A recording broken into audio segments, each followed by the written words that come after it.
When you go to the gym and start eating healthy to lose weight and feel and look better, where do you take your advice from? From the fat guy at the taco stand? Of course not! In this video, I will explain to you the top 5 dumb financial mistakes people do with their money and always keep them poor, and how you should avoid them, so stay tuned.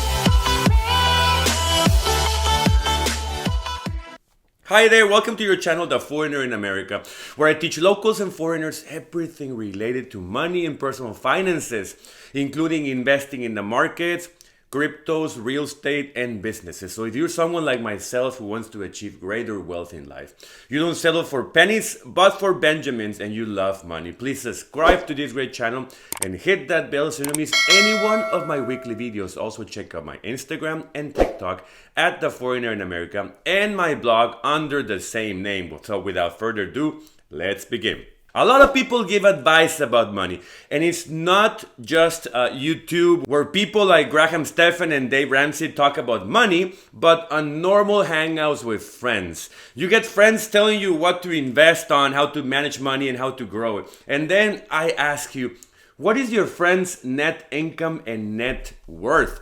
What kinds of investments do they have, and what have been the returns? Do they own a business or part own like an investor, or are they diversified into all the high-tech stuff, or do they only put money in a fund? If you ask these kinds of questions, you will find out 2 things. 1, people will get angry at you because you're asking a lot of personal questions. And 2, your friends are not as financially savvy as you thought they were. So why ask the fat guy at the taco stand about weightlifting and dieting advice? So people get out and start making money and they make the same mistakes. That is why I created this channel, because I want to help people stop burning their finances from scratch. So let's go over them. So stay with me.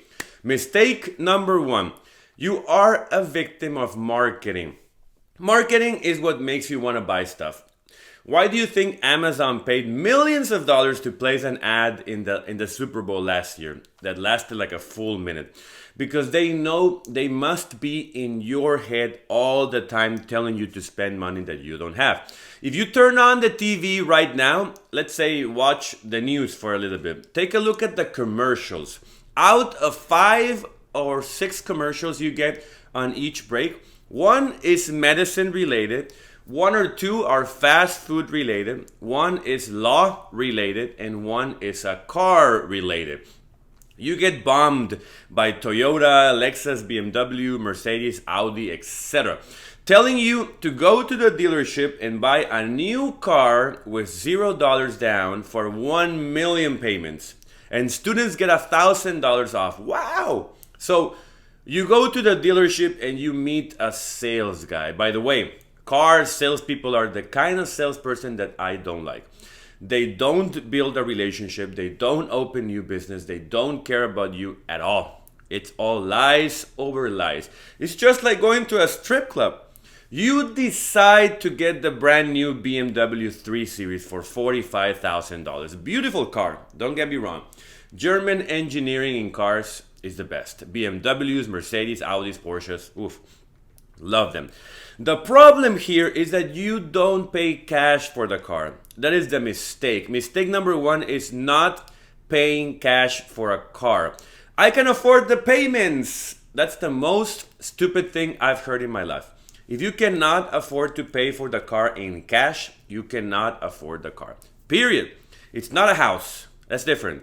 A house is 10 times more expensive than your car, at least.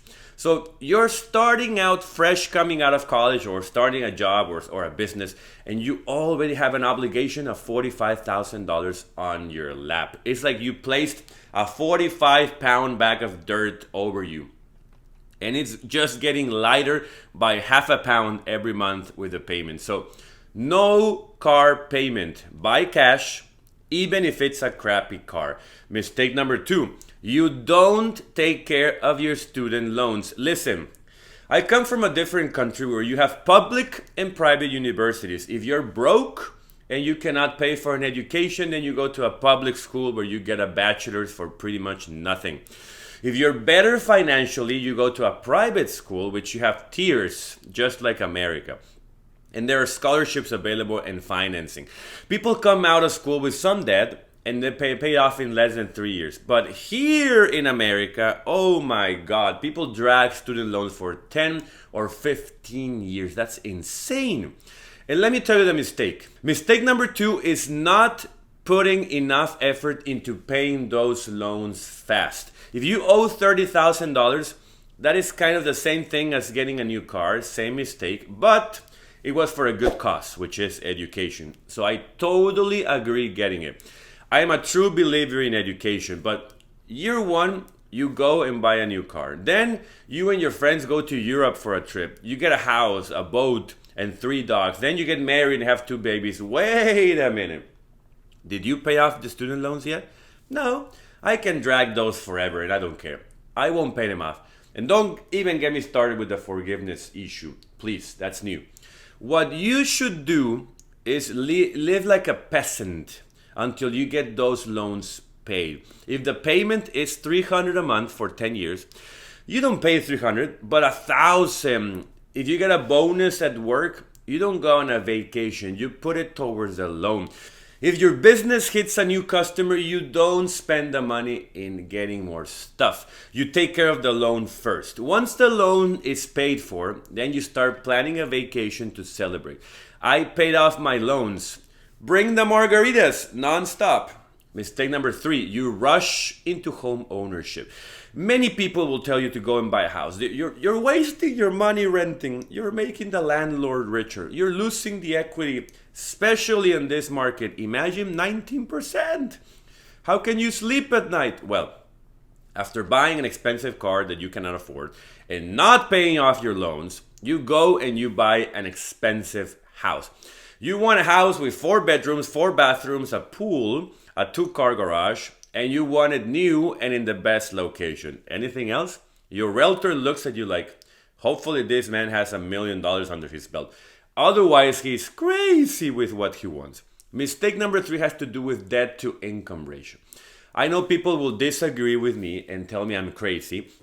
And there is no way you can buy a house with a DTI of less than 33%. But I didn't make the rules, people. Remember how I said in other videos that rich on paper means you own an account with $1 million, but wealthy people have an income of $1 million a year. Remember, if you don't, then go watch my other videos. Before you do, let me tell you how this is done. You have an income, money that comes into your account every month. It's sometimes fixed if you have a salary, or variable if you own a business and you have good and bad months. When you want to buy a house, you ask for the price and you put that into a mortgage calculator. You put the interest rate, the amount of the loan after the down payment, and 360 months or 30 years. Forget the 15-year BS. If you want to pay it off in 15 years, you go ahead and do it, but don't force yourself to do it. You never know what could happen in all that time, so keep your money free. So let's say the payment is $1,500 a month. Cool. That's not it. It's not a car.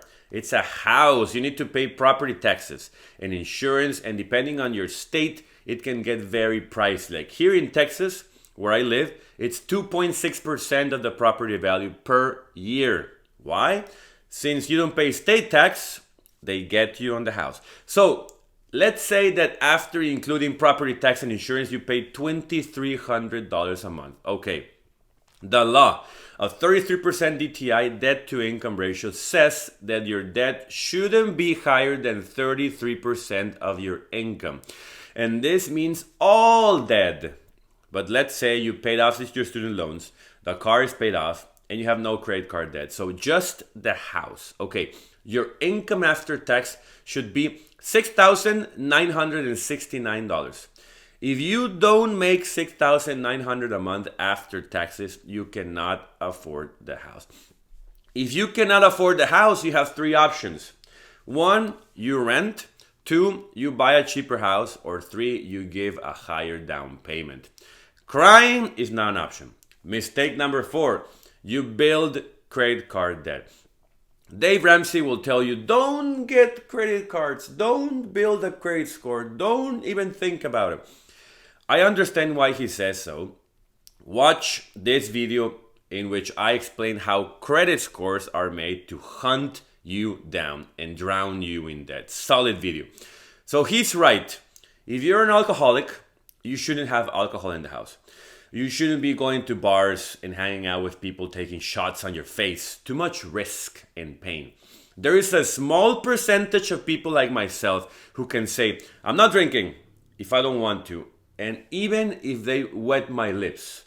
But the rest will fall and start drinking. Same with credit cards. If you're a person who who can control himself perfectly, use them only for rewards, pay them off every month, play that credit score game to win, have an 800 score and still have no debt. Then go for them. But otherwise, pay with a debit card or cash.